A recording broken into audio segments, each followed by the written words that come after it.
Assalamualaikum warahmatullahi wabarakatuh. Bismillahirrahmanirrahim. Alhamdulillahirabbil alamin. Wassalatu wassalamu ala asrafil anbiya'i wal mursalin sayyidina wa maulana Muhammadin wa ala alihi wa sahbihi ajmain, amma ba'du. Adik-adikku yang sangat saya hormati, para haula'i al-mutasawwifun. Pelajaran yang kelima ini adalah pelajaran tasawuf wahdatul wujud. Wahdatul wujud itu adalah seluruhnya itu wujud, tapi wujudnya itu menjadi satu, berarti dari dua menjadi satu. Nah, bagaimana tasawuf wahdatul wujud menurut Ibnu Arabi itu? Tasawuf Ibnu Arabi itu sebetulnya berangkat dari sebuah firman Tuhan. Ud'u ila sabili rabbika bil hikmati wal mau'izati hasanah. Jadi ajaklah ud'u ila sabili rabbika, kepada jalan Tuhan, bil hikmati, dengan hikmah, wal mau'izati hasanah. Nah, Ibnu Arabi itu ahli filsafat. Nah, filsafatnya Ibnu Arabi itu bukan filsafat keabadian. Karena Ibnu Arabi itu membaca Tahafutul Falasifah yang dikarang oleh Imam Ghazali. Mempengaruhi pemikirannya Ibnu Arabi. Nah, kalau filsafat yang dikritik oleh Al-Ghazali itu adalah keabadian. Ada 5 yang abadi itu. Di antaranya adalah ruangan yang mutlak. Jadi al-hayula, api, air itu dianggap abadi, manusia dianggap abadi semuanya. Karena itulah tidak itu. Menurut Ibnu Arabi, filsafat itu adalah hikmah. Hikmah itu adalah filsafat al-ilahiyah. Karena itulah makanya Ibnu Arabi berangkat dari firman Tuhan itu tadi, ud'u ila sabil rabbika bil hikmati wal mau'izati hasanah, itu setelah membaca Tahafutul Falasifah punyaan Al-Ghazali.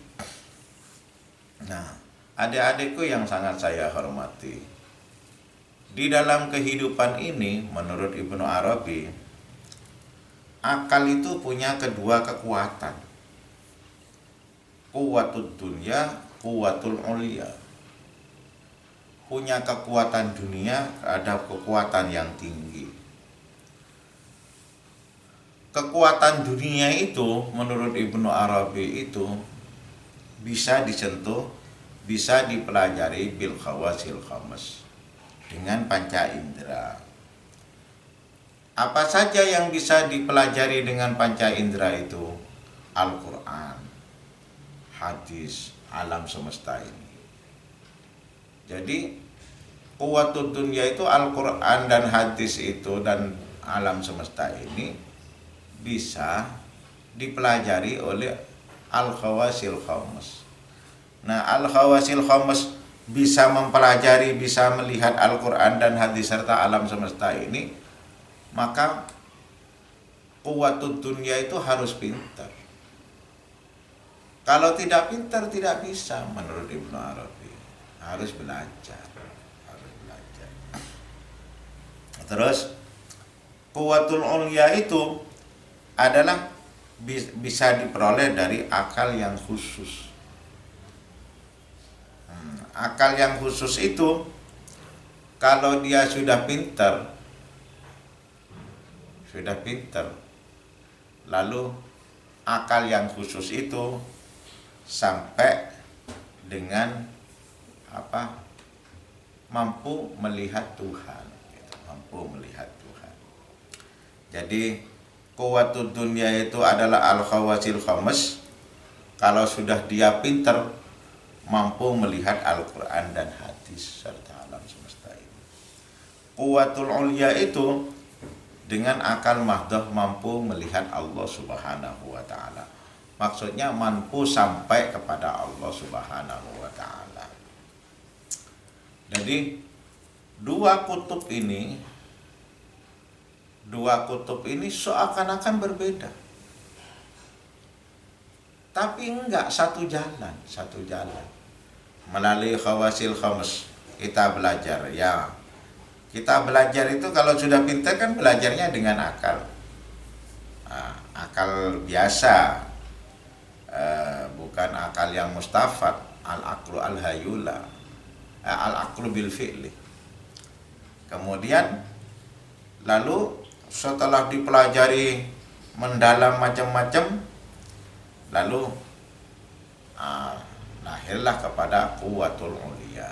Kuwatul ulia itu uquluhum bisa yattasilu billahi subhanahu wa ta'ala. Ya. Kalau kuwatul dunya itu sudah terbuka, kuwatul ulia itu sudah terbuka, maka ini namanya at-tariqul wahid. Tariqul wahid itu sama dengan kita mengatakan wahdatul wujud. Jadi satu wujud yang sama-sama menuju Tuhan, menuju Allah Subhanahu wa ta'ala. Di wahdatul wujud. Tidak bisa menuju Tuhan itu dengan satu wujud, gak bisa. Mesti harus ada dua yang menjadi satu. Gak ada para aulia Allah itu adalah orang melarat, orang bodoh itu gak ada katanya. Karena itulah makanya diwajibkan kita itu pintar sesuai dengan perintah Rasulullah SAW. Kemudian lalu ketika sama-sama berjalan pintar, lalu apa itu? At-tariqul wahid, wahdatul wujud. Wahdatul wujud itu gini, labudda minal yakin. Itu persyaratan, di lain persyaratan yang dua tadi itu, kuwatul dunya dan kuwatul ulia. Kalau dia tidak punya keyakinan, belajar min khawasil khamas kok sama saya tidak punya keyakinan, tidak akan sampai. Tidak akan sampai kepada mukasyafah, tidak akan sampai, apalagi ma'rifat kalau tidak punya keyakinan. Kenapa? Menurut Al-Junaid, menurut Ibnu Arabi, karena keyakinan itu syaraqat uquluhum wa syaraqat qulubuhum. Jadi yang membuat cemerlang, yang membuat bersinar akalnya itu keyakinan. Dan sinarnya keyakinan itu menuju Tuhan secara natural begitu. Nah, adik-adikku yang sangat saya hormati, ketika kuwatul dunya dan kuwatul ulya bil khawasil khamis dan bil aqlil mahdoh sama-sama terbuka, maka namanya itu wahdatul wujud. Nah, ketika kita sampai kepada wahdatul wujud itu adalah mampu ma'rifat yakiniyah atau sufi. Jadi wahdatul wujud untuk apa? Al-ma'rifati al-yakiniyah atau al-ma'rifati as-sufiyah. Jadi wahdatul wujud itu namanya ma'rifatul yakiniyah. Kalau kuwatul dunya itu ma'rifatul apa itu?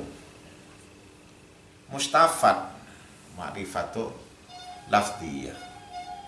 Nah, kuwatul ulya itu ma'rifat apa namanya? Ma'rifatul al-fadhiyah dan al-ma'rifatul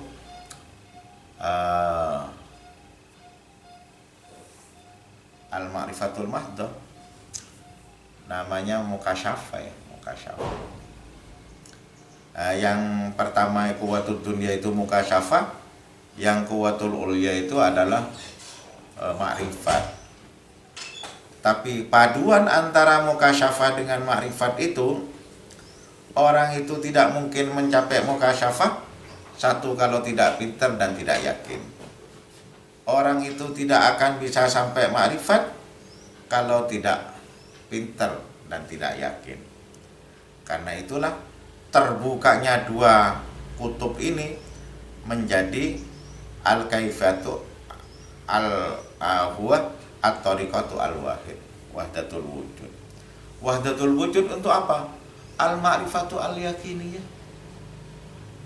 Jadi mengetahui tentang Tuhan, as-sufiyah. Karena itulah, karena berangkat dari hikmah, maka para aulia itu termasuk para hukama.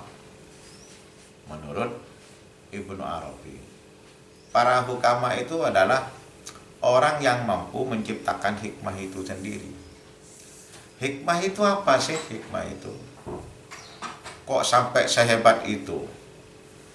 Ud'u ila sabili rabbika bil hikmati wal mau'izah hasanah. Hikmah itu untuk para aulia, para hukama. Hikmah itu tahu tentang kebaikan, meletakkan di tempatnya sesuai dengan keadaan. Tahu tentang kebaikan, meletakkan di tempatnya sesuai dengan keadaan. Mahasiswa S2 saya itu nggak ngerti. Karena itulah insya Allah S1 juga nggak ngerti. Saya cerita aja supaya ngerti. Dulu itu ada raja matanya pijak. Permisi, minta maaf kalau ada keluarga yang pijak. Nah, matanya pijak, lalu minta digambar. Lalu mengundang rakyatnya yang pintar gambar diundang ke istana. Ternyata singkat cerita gambarnya menjadi 3. Ini gambarnya punya siapa nomor 1 ini? Mereka angkat tangan. Kami Paduka Raja. Idzan kumu summa udkhulu fi qasri summa bhasu fil hujratil ula iftahu summa udkhuluha qulu washrabu ala syahiyatikum. Berdiri dan masuklah ke istana saya. Cari halaqah nomor 1, bukalah dan masuklah, makan dan minum sesuai dengan selera. Nah, setelah masuk semua dilihat gambarnya itu. Setelah dilihat, raja itu murka. Hulu balangnya nanya, ada apa Paduka Raja? Kok Paduka Raja kurang berkenan? Nah ini loh, saya digambar pijak mata saya. Tersinggung saya kan raja. Setelah makan semuanya itu bunuh, jangan sampai ada yang ketinggalan. Nah, raja dulu kan absolut. Lalu gambar yang nomor 2 ini milik siapa? Kami Paduka Raja. Nah, rajanya ngomong cuma bedanya kamar. Ibhathu anil hujrati ats-tsaniyah summa iftahuha summa udkhulu fiha kulu washrabu ala syahiyatikum. Nah, setelah masuk semuanya dilihat gambar nomor 2. Raja sangat marah. Ketika raja sangat marah, hulu balangnya mendekat.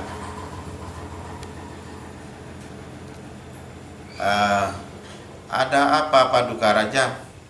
Kok Paduka Raja sangat amat kurang berkenan sekali kan? Loh, saya ini dibohongi. Saya kan pijak. Ini kok digambar melek semua katanya. Nanti bunuh semuanya, mereka pembohong ya. Jangan sampai ada yang tertinggal. Siap Paduka Raja. Kemudian ini gambar siapa yang nomor 3 ini? Kami semua Paduka Raja.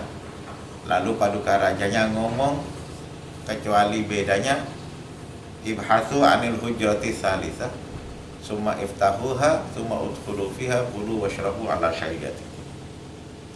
Setelah masuk semua dilihat, raja senang. Hulu balangnya mendekat.